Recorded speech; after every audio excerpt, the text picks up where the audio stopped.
법관 중에서 정계선, 이미선 재판관과 관련된 쟁점도 있어요. 저희가 다시 한번 짚어보겠습니다. 그래픽을 좀 올려봐 주시면 정계선 재판관에 대해서는 나와 있습니다만 배우자의 윤 대통령 탄핵 추진 단체와의 연관 의혹이 있고요. 이미선 재판관에 대해서는 친동생이 윤석열 퇴진 특별위원회 부위원장으로 활동했던 점을 지적하고 있는 상황입니다. 오늘 윤 대통령 측근에서 문영배, 이미선, 정계선 재판관들의 탄핵 심판 회피를 요구했는데 호 대변인께서 지금 말씀하신 것대로 글쎄요, 근데 의혹이 저렇게 있으면 재판관으로서 뭐 회피를 할 수도 있는 것이 제도적으로 마련되어 있는 상황인데 그거를 한번 생각해볼 이유는 있지 않느냐 이런 지적인 것 같아요. 그러니까 실제로 정계선 그 재판관께서도 과거에 이제 판사 시절에 가습기 살균제 사건 재판할 때 그때도 이제 똑같이 그 남편이 사회적 참사위원회 위원으로 들어가니까 그래서 이제 본인이 알아서 이제 그 재판을 기피한 적이 있었습니다. 그러니까 그 사건보다도 이 사건이 더 중요하지 않는 사건이냐라고 이제 국민들이 묻고 계신 것이죠. 우리법연구회가 단순히 숫자가 많은 것이 아니고요. 제가 보기에는 우리법연구회가 해체될 때까지 전체 우리나라 재직했던 판사 중에 숫자로 하면 3% 정도 된다고 합니다. 네. 그 뒤에 이제 후신인 인권법연구회는 대체로 한 14% 정도 된다고 합니다. 그런데 그 비율의 판사들이 문재인 대통령, 김명수 대법원장 이후에 엄청나게 그 사법부의 요직에 대거 진출을 한 거예요. 그럼 그것이 무엇일까? 서로 밀고 끌고 하는 어떤 이권관계가 아닌가. 그리고 그렇게 해서 중요한 재판들을 다 좌지우지해온 것이 아닌가에 대한 그것을 부인하기에는 너무나 많은 전력들이 쌓여 있어요. 근데 지금 이번 대통령 탄핵과 관련돼서도 서부지법에서 영장 내준 이순영 판사 우리법이죠. 그다음에 오동훈 공수처장 인권법이죠.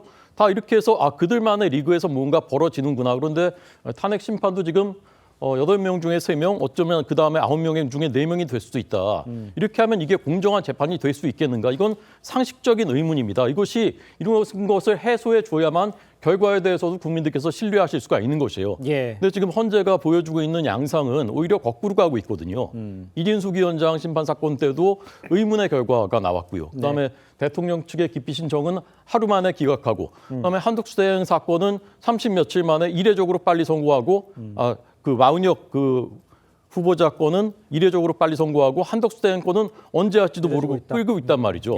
그러니까 점점 더 국민들의 의혹과 불신이 쌓여가고 있는 겁니다. 알겠습니다. 지금 윤 비위원장과 호 대변인이 쭉 이야기를 해주셨는데 여기에 대해서 아까 강성필 대변인도 재판관의 정치적 편향성 논란에 대해서 민주당 쪽의 입장에서는 탄핵 불복을 염두에 둔 여론전을 펼치는 것이다. 이렇게 주장을 하고 계세요. 국민의힘에서는 사법부가 너무 지나쳤다고 지적하고 있는 상황인데요. 함께 들어보겠습니다. 헌법재판관들의 활동을 문제 삼아 편파 꼬리표를 붙여서 탄핵 심판 불복 시나리오에 밑밥을 까는 저열한 시도가 계속되고 있습니다. 틈만 나면 우리법연구회를 들먹이는 것도 같은 맥락이라고 생각을 합니다. 하지만 법관은 판결로 말할 뿐입니다. 우리법연구회 여부가 뭐가 그렇게 중요합니까?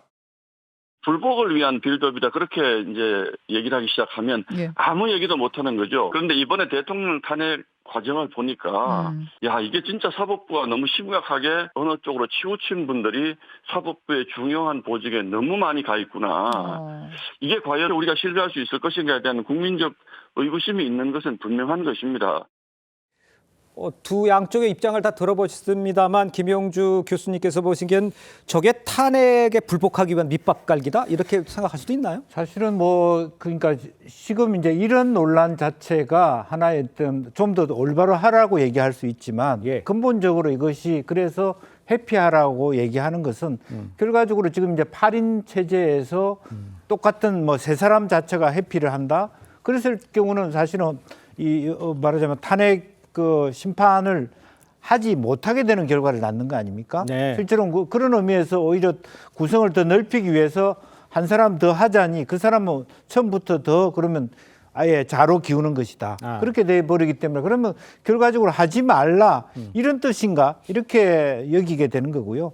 또 이 재판은 사실은 이재명 대표의 재판이 아니지 않습니까? 윤석열 대통령과 관련된 부분이고 그렇다면 서울법대 나온 사람은 들어오지 말라 이렇게 얘기하기 시작하면 또 복잡해지는 부분이고 네. 또 우파는 우파 나름대로 또 일정한 편향성이 있을 수 있다라는 생각입니다. 그래서 지금 제가 느끼는 것은 지금 현재 민주당이 지나치게 그동안의 어떤 공직적인 추천권에 있어서 우리법 연구회 출신들을 더 거의 많이 했다라면 네네. 이참에 한번 좀 생각해 보고 또 혹은 헌재 재판관을 임명하는 과정에서의 시스템적인 문제가 없는지 지나치게 정파성이 많이 돼 있어서 오히려 더 정당 추천을 소수화하고 오히려 중립적인 뭐 말하자면 뭐 변호사협회라든지 대법원이라든지 이런 쪽에 추천을 넓혀서 그야말로 다양화를 더 넓힐 필요는 있겠다라는 생각이지만 이제 와서 이 부분을 가지고 뭐라고 바꿔내기는 힘들지 않겠냐 그렇게 보여집니다. 알겠습니다.